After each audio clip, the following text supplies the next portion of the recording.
तो हमने last class में पढ़ा था पैलेलिथिक साइट्स, मेसोलिथिक, नियोलिथिक। ठीक है, आपका जो स्टोन एज वाला जो हमारा चैप्टर है वो कंप्लीट हो चुका है।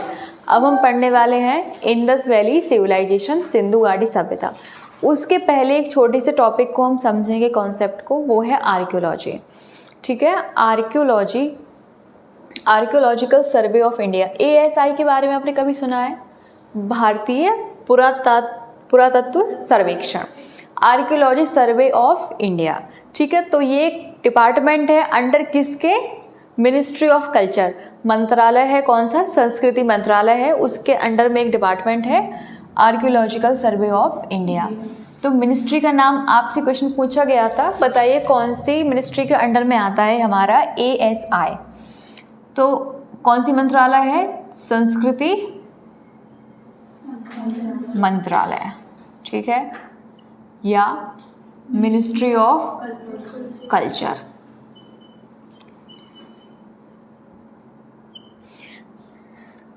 आर्कियोलॉजी क्या होती है? आर्कियोलॉजी होती है कि जब हम स्टडी करते हैं, सबसे पहले आर्कियोलॉजी का मीन क्या है? कोई भी लॉजी हो तो सबसे पहले उसका मीन यही होता है, जो वर्ड है उसमें एक रूट वर्ड है लॉजी। ठीक है, लॉजी। तो लॉजी का मीन क्या होता है? स्टडी।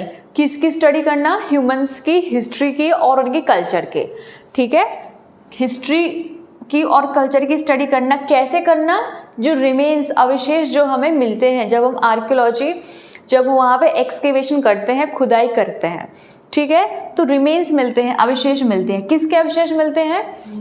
ह्यूमन के स्केलेटन भी मिलते हैं, ठीक है, आर्ट्स भी मिलती हैं, एनिमल्स के भी मिलते हैं स्केलेटन्स। क्या बोलते हैं हिंदी में? मानव कंकाल, या किसी जीव का, जानवर का कंकाल है, या कुछ आर्ट्स हैं, पेंटिंग्स हैं, आर्किटेक्चर है, ठीक है, इस टाइप के हमें जो भी चीज़ें वहाँ से, पॉटरीज भी होते हैं, बर्तन वगैरह हैं, या बीड्स हैं, ठीक है, ब्रिक्स हैं, कैसे ब्रिक्स इस्तेमाल होते थे, यूज़ किए जाते थे। तो इन सब जो भी हमारे पास रिमेन्स, आर्कियोलॉजी, जब भी आर्कियोलॉजिस्ट हैं जो स्टडी करते हैं, आर्कियोलॉजिस्ट कौन है? जो स्टडी कर रहा है कल्चर की और हिस्ट्री की, एक्सकेवेशन कर करके, मतलब खुदाई कर करके। तो आपको समझ में आया आर्कियोलॉजी क्या है? खुदाई करना है, इतिहास और उसके कल्चर के बारे में जानना है। जैसे कि हमें स्टोन एज के बारे में जाने हैं, या हम इंडस वैली सिविलाइजेशन के बारे में जाने हैं, तो कैसे जाने हैं? कुछ पर्टिकुलर साइट्स हैं, ठीक है, साइट्स समझते हैं, जैसे कि हड़प्पा सिविलाइजेशन है, कौन सी नदी पर है, या कौन से डिस्ट्रिक्ट में है, कौन से एरिया में है, क्या वो भारत में है या पाकिस्तान में है।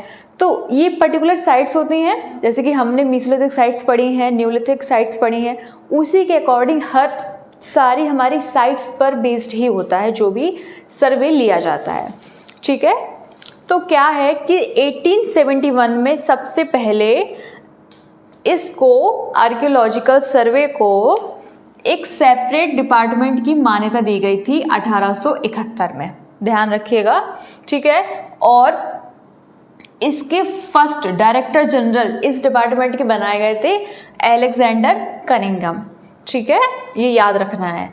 तो पहले पुरातत्व सर्वेक्षक क्वेश्चन आएगा तो कौन है वो? अलेक्जेंडर कनिंघम है उसके डायरेक्टर जनरल, ठीक है। 1902 में, 1902 आप समझ रहे हैं लॉर्ड कर्जन का टाइम चल रहा है, ये Lord Curzon governor general of Bengal है उस टाइम पर। तो जॉन मार्शल, उस टाइम पे जॉन मार्शल नाम के एक ऑफिसर थे, तो इन्होंने ASI को सेंट्रलाइज किया था, ठीक है। तो इनका भी नाम आपको याद रखना है। तो उन्होंने क्या बना दिया था?